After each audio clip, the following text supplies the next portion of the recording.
అందరికీ నమస్కారం అండి. ఈరోజు ఇంకో మంచి కథ తెలుసుకుందామా? జయలక్ష్మి అబ్బురు గారు రచించిన మాతృత్వపు మధురిమ. మనసంతా గుబులు గుబులుగా ఉంది. నా బాధని పంచుకోగలిగిన ఏకైక వ్యక్తి నా భర్త. దానిని చాలా తేలికగా కొట్టివేశారు. 2 సంవత్సరాల క్రితమే పెళ్ళైన కూతురు ఏ కారణము చెప్పకుండా, ముందుగా ప్లాన్ చేసుకోకుండా సడన్‌గా ఇండియాకి వస్తున్నా అని ఫోన్ చేస్తే ఎలా ఉంటుందో మీరే చెప్పండి. రావాల్సిన ఫ్లైట్ లేట్ రావడంతో 2 గంటల నుంచి ఎయిర్‌పోర్ట్‌లో పడిగాపులు. చేసే పనేమీ లేక సమస్య ఉందో లేదో తెలియకపోయినా ఉందేమో అని ఊహించుకుంటూ నన్ను నేనే శిక్షించుకుంటున్నాను. నా కూతురిని చెప్పడం కాదు కానీ శ్రీహిత చాలా మంచి పిల్ల. ఎప్పుడు బాధ్యతలతోనే మెలిగింది. కష్టపడి ఐఐటీలో సీటు తెచ్చుకుని చదువుకుంది. పెళ్లి విషయంలో కూడా అర్థం లేని ఆపేక్షలు పెట్టకుండా మాకు నచ్చిన సంబంధాల్లోనే తనకి కావలసిన లక్షణాలున్న అబ్బాయిని ఎంచుకొని చేసుకుంది. వినయ్ కూడా శ్రీహితకి మంచి జోడీ. ఇద్దరు చాలా పరిణతితో ఆలోచిస్తారు. ఒక సంవత్సరం క్రితం మేము అమెరికా వెళ్ళి 2 నెలలు వాళ్ళ దగ్గర ఉండి తృప్తిగా తిరిగొచ్చాం. శ్రీహిత, వినయ్‌ల మీద ఉన్న నమ్మకమే మా వారికి నా కంగారు అర్థం లేనిదిలా అనిపించేలా చేసింది. కస్టమ్స్ చెకింగ్ అయిపోయినట్టుంది. ఒక్కొక్కరుగా వస్తున్న ప్రయాణికులలో నా కళ్ళు శ్రీహిత కోసం ఆత్రంగా వెతికాయి. వడిలిన ముఖంతో వస్తున్న తనని చూడగానే మనసు మేలిమెట్టినట్టయింది.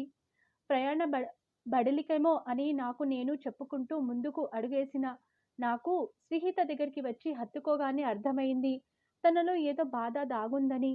సరైన ప్రదేశము, సరైన టైము 2 కాకపోవడంతో పలకరింపులతోనే సరిపెట్టి బయలుదేరాం. కారులో కూర్చున్న తర్వాత మాత్రం ఆగలేక అడిగేశాను. ఏమైంది నాన్న? ఎందుకు ఇంత సడన్‌గా బయలుదేరావు? ఇంటికి రావడానికి కూడా పర్మిషన్ కావాలా అమ్మా? నవ్వేసింది శ్రీహిత. ఏమీ లేదు. మా ప్రాజెక్ట్ పోస్ట్‌పోన్ అయింది. మీతో కొంచెం టైం గడపవచ్చు కదా అని వచ్చేశాను. నేను చెప్పా కదా! మా వారి హాసంతో వినిపించిన వెక్కిరింపు మరో ప్రశ్నకి తావియకపోవడంతో పిచ్చిపాటి మాట్లాడుతూ ఇంటికి చేరుకున్నాం. కానీ నా మనసులో అనుమానం మాత్రం పోలేదు. ఇంటి దగ్గర కారు ఆగగానే పరిగెత్తుకొచ్చి ఆయాసపడుతున్న లక్ష్మిని చూసి శ్రీహిత మొహం విప్పరింది. లక్ష్మి అవ్వడానికి పనిమనిషే అయినా 10 సంవత్సరాల నుంచి మా ఇంట్లోనే పనిచేస్తూ ఉండడం, ఒకే వయసు కావడం, నేను ఎప్పుడూ కాదనలేకపోవడంతో ఇద్దరి మధ్య మంచి స్నేహం కుదిరింది. 9 నెలల గర్భవతితో నిండుగా ఉన్న లక్ష్మిని చూస్తూ ఉండిపోయింది కారు దిగిన శ్రీహిత. ఏమిటమ్మా అలా చూస్తున్నావు? నడుం మీద చేతులాంచి అభిమానంగా శ్రీహితని చూస్తూ అడిగింది లక్ష్మి. కష్టంగా లేదా? ఇంకా ఎలా పని చేస్తున్నావు? లక్ష్మి భుజం మీద చేయి వేస్తూ పరామర్శించింది శ్రీహిత. తప్పదు కదమ్మా! ఇంకో 2 రోజులు తర్వాత మా అమ్మ వాళ్ళు తీసుకెళ్తున్నారు. అమ్మకి ఇంకో పనమ్మాయి పెట్టి వెళుతున్నాను. 3 నెలల తర్వాత వచ్చేస్తా. నేనొచ్చాక నా పని నాకే ఇచ్చేయాలే. మీరు కూడా చెప్పండి అమ్మకి. సమాచారం ఇవ్వడంతో పాటు రికమెండేషన్ భారాన్ని కూడా పెట్టింది లక్ష్మి. ఏమ్మా లక్ష్మి వెనక్కి వచ్చాక తనని పనిలోకి తీసుకోవా? శ్రీహిత ప్రశ్నలో తీసుకోకుండా ఎలా ఉంటావ్? అనే డిమాండ్ ఎక్కువ వినిపించింది. సరిపోయింది. అది నీకు చెప్పడం, నువ్వు నన్ను అడగడం. తీసుకోకుండా ఎలా ఉంటాను? కాకపోతే ఇప్పుడు తీసుకున్న అమ్మాయిని కూడా అలా ఉన్న పళాన మాన్పించడం కదా! తనకి ఇంకేదైనా పని చూపించి లక్ష్మిని తీసుకోవాలి సర్ద చెప్పబోయాను. 10 సంవత్సరాలు పనిచేసిన మనిషికి కూడా డెలివరీకి వెళ్ళొచ్చిన తర్వాత పనికి గ్యారంటీ లేకపోవడం కరెక్ట్ కాదమ్మా. శ్రీహిత మాటల్లో బాధ వినిపించడంతో తన ముఖం వైపు ఆశ్చర్యంగా చూసిన నాకు తల వంచుకొని వెళ్ళిపోతున్న శ్రీహిత కనిపించింది. ఇంత చిన్న విషయానికి తను ఎందుకు అంత ఫీల్ అవుతుందో తెలియక ఆలోచిస్తూ నేను లోపలికి వెళ్ళాను. తనకి నచ్చినవి వండిపెట్టి తను చెబుతున్న కబుర్లు వింటూ ఉంటే టైం తెలియలేదు. సాయంత్రం అయిపోయింది. కానీ ఆశ్చర్యంగా వినయ్ ఫోన్ చేయలేదు. అడిగితే తను ప్రాజెక్ట్‌లో బిజీగా ఉన్నాడని, చేరానని మెసేజ్ పెట్టానని చెప్పింది. ఏదో జరిగిందని నాకు అర్థమైంది. 2 నిమిషాలు కూడా టైం లేనంత బిజీగా ఉన్నాడంటే నేను నమ్మలేకపోయా. ఇంతలో శ్రీహితని చూడటానికి పక్క వీధిలోనే ఉండే మా అక్క నిర్మల రావడంతో శ్రీహితని రెట్టించే అవకాశం దొరకలేదు. పెద్దమ్మ చాలా చిక్కిపోయావు ఎందుకు? ఆప్యాయంగా అడుగుతూ పక్కన కూర్చుంది శ్రీహిత. ఏముందిరా నీకు తెలిసిందే కదా నీరజక్క గురించే నా దిగులంతా. ఏమైంది పెద్దమ్మ? నాకేమీ తెలియదే? దానికి పెళ్ళై 8 సంవత్సరాలైనా ఇంకా పిల్లలు లేరని వాళ్ళత్త విడాకులివ్వమంటుంది. కొడుక్కి ఇంకో పెళ్లి చేస్తుందంట. అదేమిటి? పిల్లలు కనలేకపోతే మనిషే కాదా? పెంచుకోవచ్చు కదా? బావగారేమంటున్నారు? శ్రీహిత ప్రశ్నల మీద ప్రశ్నలేసింది. అబ్బాయి మంచివాడే. ఆవిడ ఇష్టప్రకారం అయితే ఎప్పుడో డివోర్స్ అయిపోయేవి. నీరజకి గర్భసంచి బలహీనంగా ఉంది. అందువల్ల గర్భం నిలవట్లేదు. అబ్బాయి సరోగసీ ట్రై చేద్దాం అంటున్నాడు. ఆవిడ ఒప్పుకోవట్లేదు. ఎందుకు? మన బిడ్డే కదా! అవసరం కోసం వేరే వాళ్ళు మోస్తారంతే. తప్పేముంది? పిల్లల్ని కనడం తప్ప ఆడవాళ్ళ జీవితంలో అర్థవంతమైన పనే లేదా? ఎందుకట్లా రాతి యుగం మనుషుల్లా ఆలోచిస్తారు? స్నేహితలో ఇంత ఆవేశం నేను ఇంతవరకు చూడలేదు. ఆశ్చర్యంగా తన వైపే చూస్తూ ఉండిపోయాను. నిర్మలక్క ఏమనుకుందో ఏమో! ఇవి వదిలేయ్. నీ విషయాలు చెప్పు నిట్టూరుస్తూ అనడంతో ఆ టాపిక్ అక్కడితో ఆగిపోయింది. రాత్రి భోజనం చేశాక శ్రీహిత తొందరగా పడుకుంది. దాని మనసులో ఏముందో తెలుసుకోవడానికి నేను మరో ప్రయత్నం భోజనాలప్పుడు చేసినా ఫలితం లేకపోయింది. ఇంకేమి చేయడానికి తోచక మా వారు వద్దంటున్నా వినకుండా వినయ్‌కి ఫోన్ చేశాను. మొదటి రింగ్‌కే ఫోనెత్తాడు. హలో అత్తయ్య అవ్వడానికి ఎప్పుడు పిలిపే కానీ నా మనసుకి మాత్రం తన గొంతు డల్‌గా అనిపించింది. హలో బాబు ఎలా ఉన్నావు? బాగున్నాను. కొంచెం బిజీ అందుకే ఫోన్ చేయలేకపోయాను. శ్రీహిత మెసేజ్ పెట్టిందిలెండి. అడక్కుండానే సంజాయిషీ. ఏమైంది బాబు? నేను డైరెక్ట్‌గానే అడిగేశాను. ఏమీ అవ్వలేదు అత్తయ్య. ఒక నిమిషం మౌనం తర్వాత వచ్చిన సమాధానం నాకు సత్వాన పోయింది. వినయ్ ప్లీజ్ అది ఎందుకో బాధపడుతుంది. ఇప్పుడు నీలో కూడా నాకు తేడా వినిపిస్తుంది. నాకు కంగారుగా ఉంది. దయచేసి విషయం చెప్పు. మీతో చెప్పకూడదని కాదత్తయ్య. ఈ విషయం నేను చెప్పడం కరెక్ట్ కాదు. శ్రీహిత బాధపడుతుంది. నేను హ్యాండిల్ చేస్తాను దాన్ని. నీకు మాట రానియను. సరేనా? ఏమైందో చెప్పు వినయ్. శ్రీహిత సరోగేసి ట్రై చేద్దాం అంటుంది. వినయ్ ఇచ్చిన నిట్టూర్పుతో కూడిన సమాధానం నాకేమీ అర్థం కాలేదు. ఎందుకు బాబు? ఏదైనా సమస్య? డాక్టర్ సజెస్ట్ చేశారా? లేదు అత్తయ్య. తనకి పిల్లలతో కెరియర్ దెబ్బతింటుందని భయం. నేను హెల్ప్ చేస్తానని ఎంత చెప్పినా సరోగేసితో అయితేనే పిల్లలు అంటుంది. నాకది ఇష్టం లేదు. ఎవరితోనో మాట్లాడేసింది కూడా. బేబీకి సంవత్సరం నిండే వరకు వాళ్ళే పెంచిస్తారట. అవసరమైతే మన ఇంట్లోనే ఉండి. దానికి మా ఇద్దరికీ చిన్న గొడవ. మీరు కంగారు పడతారత్తయ్య. నేను చూసుకుంటాను.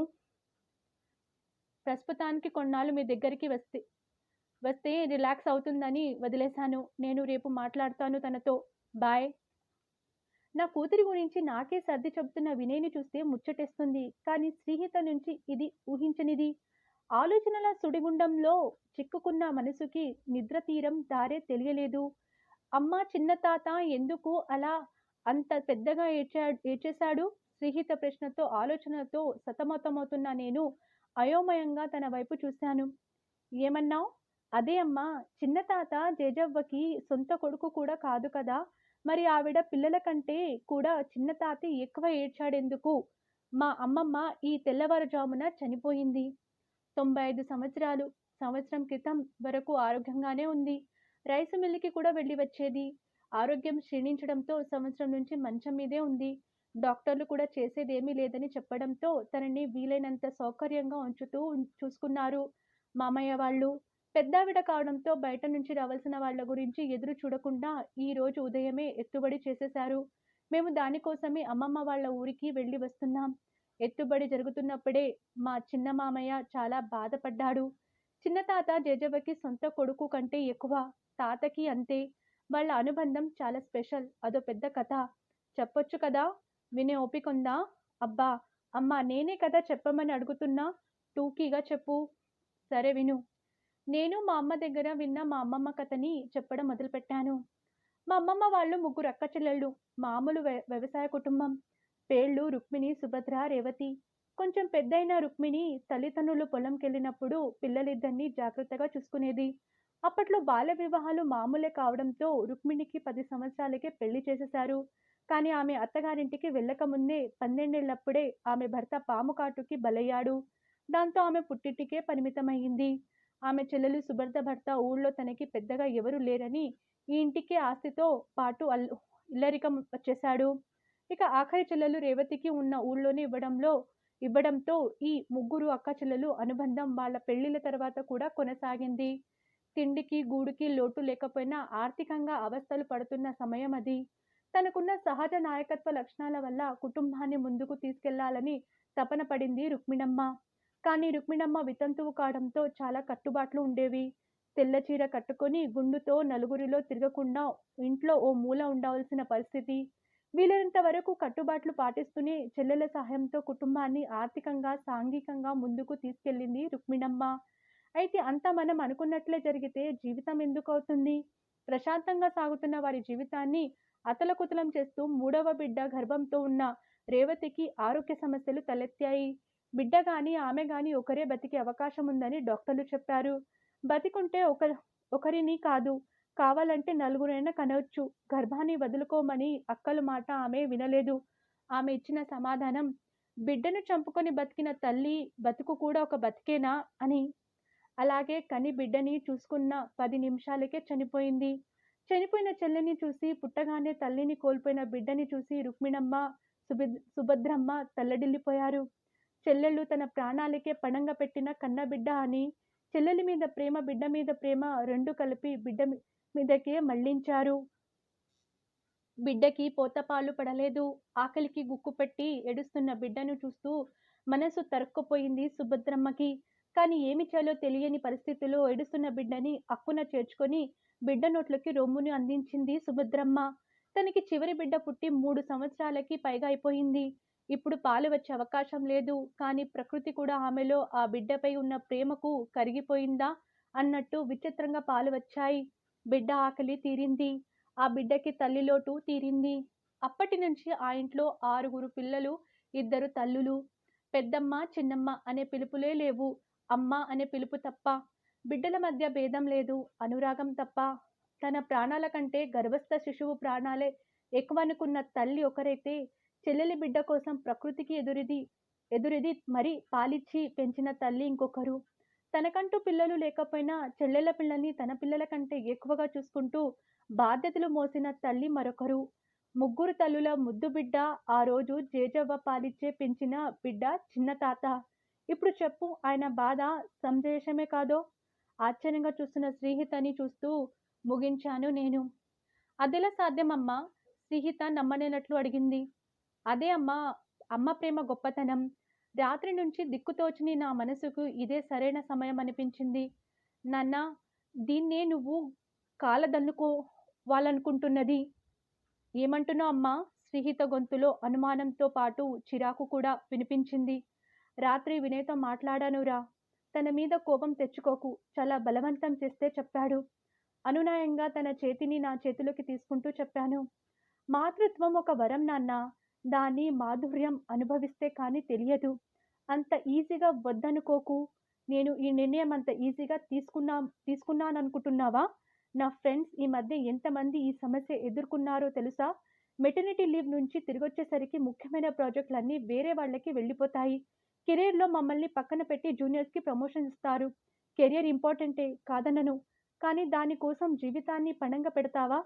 అనుభూతుల పరంపరే జీవితం. బిడ్డకి పాలిస్తూ, ఆ బిడ్డ నీ కళ్ళలోకి చూస్తూ పాలు తాగుతుంటే వచ్చే సంతృప్తి విలువ కట్టగలవా?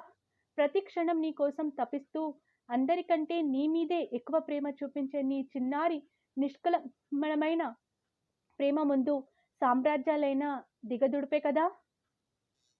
రేపు కని పెంచిన సరోగసి తల్లి ఎక్కువ అని నీ బిడ్డ అనుకుంటే నువ్వు భరించగలవా? నీ బిడ్డని మరెవరో మోసి, కని, పాలిచ్చి, పెంచి నీకు అప్పగిస్తే నువ్వు పెంచుకుంటావా? అంటే అమ్మతనాన్ని కూడా ఔట్ సోర్స్ చేస్తావా? దానికంటే దత్తత మంచిది కదా! సరోగసి తప్పని కాదు. ఇంకే దారి లేని వాళ్ళకి అదో వరం. కానీ నీకు కాదు. దుఃఖపు పొర గొంతుకు అడ్డుపడడంతో ఆగి శ్రీహిత కళ్ళలోకి నేను ఆశించిన దానికోసం వెతుకుతూ చూశాను. తన కళ్ళలో చెమ్మ. నా ఆశయాలకు ఆయువు పట్టింది. జీవితం ఒక ప్రయాణమే, కానీ పరుగు పందెం కాదు.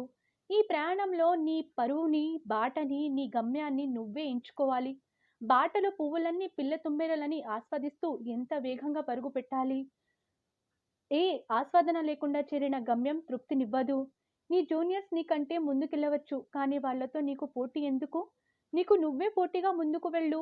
ఏమో, వాళ్ళకంటే ఎక్కువ సక్సెస్ నీకే రావచ్చు. లాంగ్ రన్‌లో ఎక్స్‌పీరియన్స్ కంటే ప్రతిభకి ఎక్కువ ప్రాముఖ్యత ఉంటుందని నీకు తెలియదా? అదీ కాకపోతే ఒకరు ఇచ్చే ప్రమోషన్ కోసం నువ్వెందుకు ఎదురు చూడాలి? ఎప్పటినుంచో బిజినెస్ చేయాలని నీ కోరిక కదా! అది ఇప్పుడు ట్రై చెయ్యి. నీ టైం, నీ సక్సెస్ నీ చేతుల్లోనే ఉంటాయి. బట్ ఇట్స్ నాట్ ఫెయిర్ అమ్మా! ఆడవాళ్ళు ఎందుకు పడాలి ఇవన్నీ? శ్రీహిత కోపం అది ఇంకా చిన్న పిల్ల అని గుర్తు చేసింది నాకు. సరే, మరిప్పుడు మగవాళ్ళని కనమందామా? నవ్వేశాను నేను. కొన్ని మన చేతిలో ఉండవు. అట్లాంటి వాటి గురించి ఆలోచించడం టైం వేస్ట్. మనమున్న పరిస్థితులలో మనకున్న ప్రత్యేకతలను బలంగా మలుచుకొని మనం ముందుకెళ్ళాలి. ఆడవాళ్ళకున్న మల్టీ టాస్కింగ్ స్కిల్స్ అందరినీ అర్థం చేసుకొని కలుపుకోపోయే తనం లాంటివి మనం పిల్లల పెంపకం ద్వారా అలవర్చుకునే నైపుణ్యాలే. ఈ తరంలో కూడా నీకు ఇంతకుముందు చెప్పా కదా! జేజమ్మ వాళ్ళు పిల్లల బాధ్యత చూసుకుంటూనే ఎంత సాధించారో తెలుసా? వ్యవసాయం చేశారు, రైసు మిల్లు కట్టారు, కోళ్ల ఫారం, 100 ఆవుల పాడి ఇలా చాలా చేశారు. దేనికి పిల్లలు అడ్డు కాలేదు. వినయ్ మంచి పిల్లాడు. తను హెల్ప్ చేస్తాను అంటున్నాడు. నీ ముందు తరం వాళ్ళం మేము అలాంటి హెల్ప్ లేకుండా కెరియర్‌ని, పిల్లల్ని సమన్వయం చేసుకోలేదా? నీకు తెలుసుగా నేను, మీ అత్తయ్య ఇద్దరం కెరియర్ ఉన్నవాళ్ళమే. ఇప్పుడు రిటైర్ అయ్యాం. నీకు కావాల్సినంత హెల్ప్ చేస్తాం. అర్థమవుతుందా? శ్రీహిత కళ్ళలో అంగీకారం కోసం వెతికాను. కానీ అంతకంటే ఎక్కువే కనిపించింది. పశ్చాత్తాపం కన్నీరై కారుతుంటే నా ఒడిలో మొహం దాచుకున్న నా చిన్నారి శ్రీహిత తలపై చేయి వేసి ఊపిరి పీల్చుకున్నాను నేను. మీకు ఈ కథ నచ్చితే లైక్ చేయండి, షేర్ చేయండి. మరిన్ని మంచి కథల కోసం మన ఛానల్‌ని సబ్స్క్రైబ్ చేసుకోండి. ధన్యవాదములు.